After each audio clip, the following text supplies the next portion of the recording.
Agra body building की तरफ से और IBBF इंडिया की तरफ से ये उद्देश्य केंद्र सरकार और उत्तर प्रदेश सरकार तक अपनी बात पहुंचाना चाहता हूं कि प्रदेश में और हमारे आगरा में सभी जगह पर इस टाइम लॉकडाउन है और पूरे देश में लॉकडाउन है।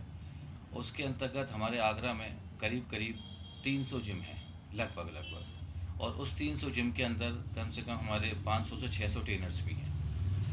वो लगातार जिनकी 10,000 से लेके और 15,000 रुपये तक महीने का लेते हैं, वो पे होता है उनको, जिसके अंदर वो अपना घर का पूरा खर्चा चलाते हैं, बीवी हैं, बच्चे हैं, घर परिवार है, उनका पूरा खर्चा चलाते हैं। अब लगातार 3 महीने से लॉकडाउन्स में वो भी अपने घर बैठे हैं।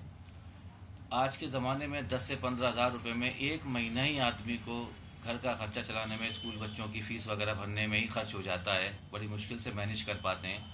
उसके बाद अब ये सोचिए कि 3 महीने से वो लोग कहाँ से उस खर्चे को उठा रहे होंगे।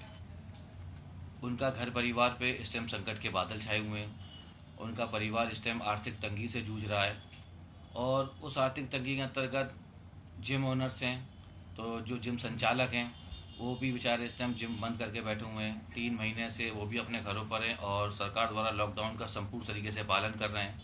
किसी प्रकार का किसी ने कोई जिम नहीं खोला है, किसी प्रकार का कोई भी अव्यवस्था नहीं पैदा की है जिम की तरफ से। और भली बात ही आप सभी जानते हैं कि लॉकडाउन के अंतर्गत वो लोग अपनी जीवन याचिका अपने स्तर से कैसे भी मैनेज कर रहे हैं। अब जबकि 3 महीने हो गए हैं, अब जिम संचालकों के ऊपर भी जो उनके जिम ओनर्स हैं, जिसमें कि देखिए 90% जो 90% जिम है वो हमारे रेंट पर है आगरा के अंदर, और जिसमें 20,000 रुपये से लेके 70-80,000 रुपये तक वो पे करते हैं रेंट का। अब लगातार 3 महीने से उन पे इतना लोड बढ़ गया है जिमों के ऊपर कि वो जिम संचालक भी उसको भरने में असमर्थ हैं। ऐसे में क्या चाहते हो आप? अब मैं सरकार से ये निवेदन करना चाहता हूँ कि उन जिम संचालकों का किराया माफ़ करें, जिससे कि उनको राहत मिले। और दूसरा, ट्रेनर्स के लिए भी मैं चाहता हूँ कि उनको जिम को भले ही 1-1, 2-2 घंटे के लिए सुबह शाम खोला जाए। खोलने के अंतर्गत ये होगा कि अगर वो जिम 2 घंटे भी हमारे खुलते हैं तो कम से कम कुछ सोशल डिस्टेंसिंग के साथ में 1-1 बंदा करके या 2-2 बंदे करके उसमें एक्सरसाइज कराई जाए, उनको छूट दी जाए। हमारे आगरा में राष्ट्रीय अंतर्राष्ट्रीय लेवल के खिलाड़ी हैं जो लगातार आगरा को हमेशा से मेडल देते रहे हैं। उत्तर प्रदेश को मेडल दिए हैं, राज्यों को मेडल दिए, अंतर्राष्ट्रीय मेडल दिए उन्होंने। वो इस टाइम प्रॉपर तरीके से घर पर बैठे हैं।